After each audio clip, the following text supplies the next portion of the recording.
Okay, good afternoon. Welcome to this media conference at St George's Park with Dom Solanke. Before we get into it, just a reminder, if we can stick to initial 3 questions per person, and if we do have time, we'll come back around to you. And just raise your hand as when you do have a question. Tim, do you want to get us underway? Hi, Dominic. Hi. It's been a long wait for your second call-up. Could you just talk us through your emotions when you got that call and what this means to you and your family? Yeah, it means so much.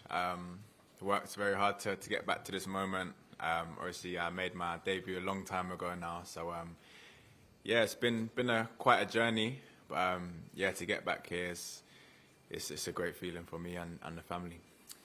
You had your best ever season last season at Bournemouth. Did you fear that this might never come around again, the fact that you didn't get called up last season?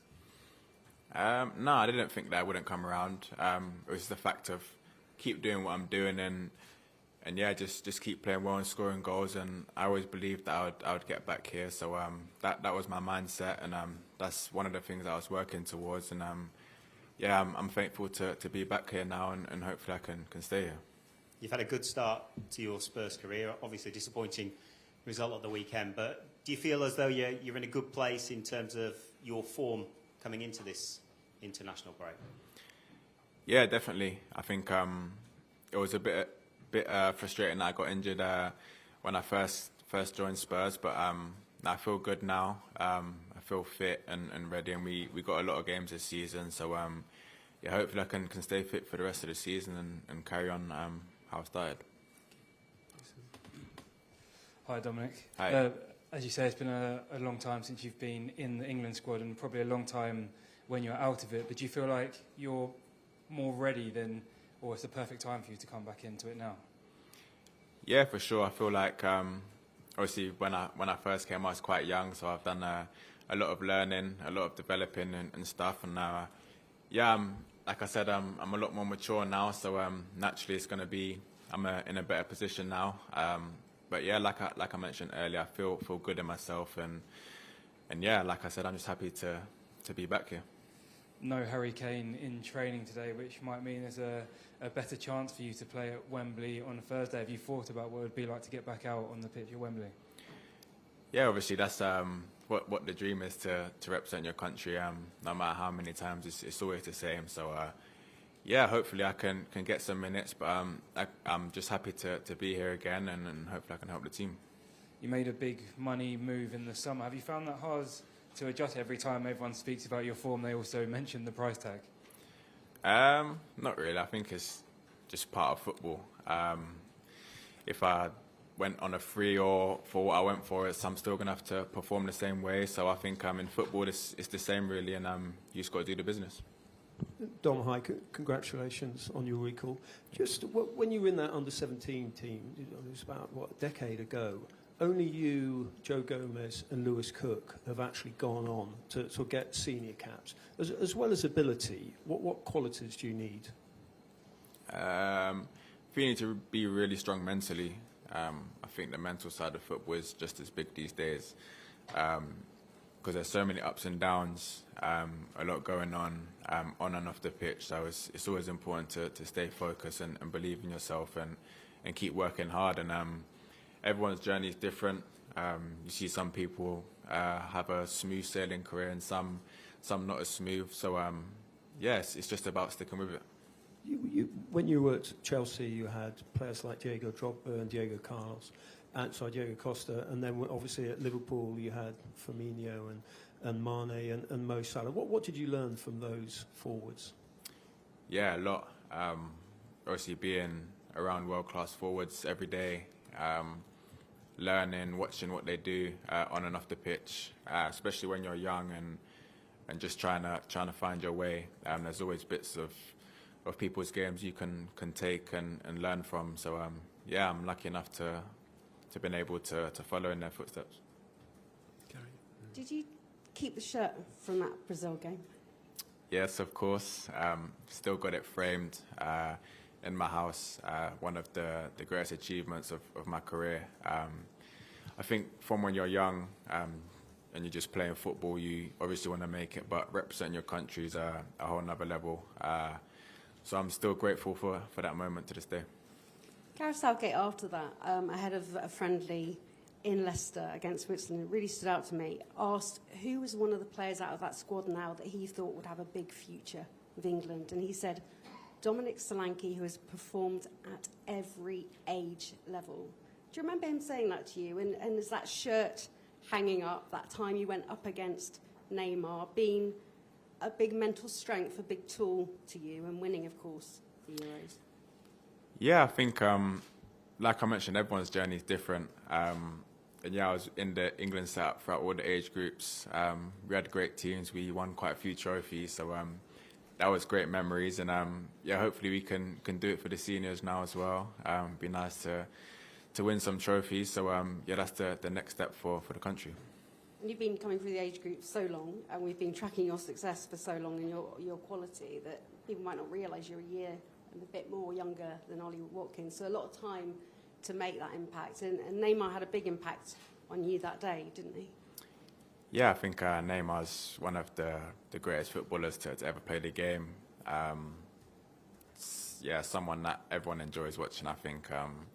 Such a special player. So, yeah, players like that bring joy to football. And Faye? And John. Hey Dom, great to see you. Hi. I'd love to know what Lee Carsley said to you when he was recalling you, and also what he said to you since you've been on camp about what he wants to see from you for this week. Yeah, well, it was Thursday. We had an away game, so I was away, just chilling in bed, preparing for the game, and yeah, he dropped me a message just to give him a call. So yeah, it didn't take me long to pick up the phone, and yeah, I called him, and I knew Cars from England under 21 days, so he's a familiar face, and yeah, he just said that he's going to put me back in, and he's been watching the games closely and seen how I've been doing. So yeah, he said he wanted to give me the opportunity to come back into the fold. And what does he want to see from you this week? Yeah, I think just everything that he sees at club level. He knows what I can do to help the team, and I think, yeah, we got great players all over the pitch, so we all need to do our part to help. How frustrating has it been having to be so patient, the stuttering with the injuries and everything, and watching other players almost go ahead of you at times? No, I think it's just part of football. I think everything happens at the right time for you. And like I keep saying, everyone's journey is different, so I wouldn't have it any other way. I feel like this is the way that had to be for me, and I feel like my game's clicking now, and I feel good in myself. Just finally, in terms of your striker influences, following up with what Henry was saying, who else within the England setup and elsewhere have you modelled your game on? I wouldn't really say I've modelled my game on anyone, but there's obviously great players. Obviously H, world-class player, done so well for the country for many years now. So yeah, watching him just take that onus of being the striker for the country, it's a great player to look up to. Thanks very much. Hi, Tom. Just wondering, specifically, what memories do you still have of that first cap, that 15, 20 minutes that you were on the field? Yeah, I still remember quite a lot, to be fair. I was actually away with the England under 21s, and then I came up to the seniors. Had a few training sessions before the game, so I was just trying to do as well as I could to hopefully get in the manager's plans to put me on for a bit. And yeah, on game day, obviously you're on the bench just warming up, praying that you get that opportunity. And yeah, at Wembley against Brazil, there's not many better opportunities to get your debut. So yeah, still great memory. What do you think that you have now that you didn't have back then? Probably all the experience. Back then I was quite young, didn't have a lot of games behind me. So yeah, I've played a lot over the years since then, a lot of minutes, a lot of goals. So yeah, I feel like mentally and physically I'm obviously in a better place. And when you scored at Old Trafford a couple of weeks ago, you probably heard Ange Postecoglou joke about how you'd come through your 180 minutes crisis of confidence before you actually got off the mark with Tottenham. Did that make you laugh? And was there a crisis of confidence, even though it was so small? Yeah, I think that stuff doesn't really bother me when it's something like that. I think it's just a bit silly, really. I think it was like a few games, and I just come back from injury, so there was no like thought process in my mind. But yeah, I feel like sometimes that narrative is just out there and just part of the media these days. So yeah, it doesn't really bother me. Thanks, Sean. Dan Kilpatrick, the microphone. Just through that. Thanks. Hi, Dom. You were involved in both Spurs goals on Sunday by kind of dropping into the number 10 space, which is something obviously Harry Kane does very well. Can you just talk a little bit about that side of your game, and do you think your ability to do that makes you quite a good potential like-for-like replacement for Harry? Yeah, there's been a lot of times in my career where I've actually played in that number 10 role, so I'm quite familiar with it. And I like to get on the ball. I like to link up play as well. So it's something I've always enjoyed doing. Obviously, I'm a striker mainly, but I like to help the team and get on the ball as well. Ange Postecoglou said several times that he feels like you're the kind of perfect fit for his Tottenham side. Can you talk about what he wants from you and what he's kind of said to you? Yeah, he's a great manager. One of the reasons why I was so keen to join Tottenham. The way he plays definitely suits my style as well, so it's like for like. And yeah, obviously you see the way he plays is very aggressive on the front foot, very high, which I enjoy doing. I enjoy pressing. So yeah, like he said, it's a great fit. And I wondered, during the last 7 years, have you been approached by Nigeria to play for them? Nah. Jack Leibrook. Hi, Dom. Hey. Obviously, you had a brilliant season with Bournemouth last season, but you didn't get in the England group. Do you feel like you're a better player now than you were then? Yeah, I feel like I'm improving and learning every day. Yeah, last season was a great season, but yeah, I'm looking to build on that this year, and hopefully I can, better that. Do you feel like you've added anything particular to your game this season? Not particularly, but I like to still try and learn whenever I can, adapt when I need to. Yeah, the season's still early, so yeah, hopefully I can stay fit and keep improving. And you said you worked with Lee at under 21 level. Can you just tell us a bit about what he's like as a coach? Yeah, he's a great guy, great coach as well.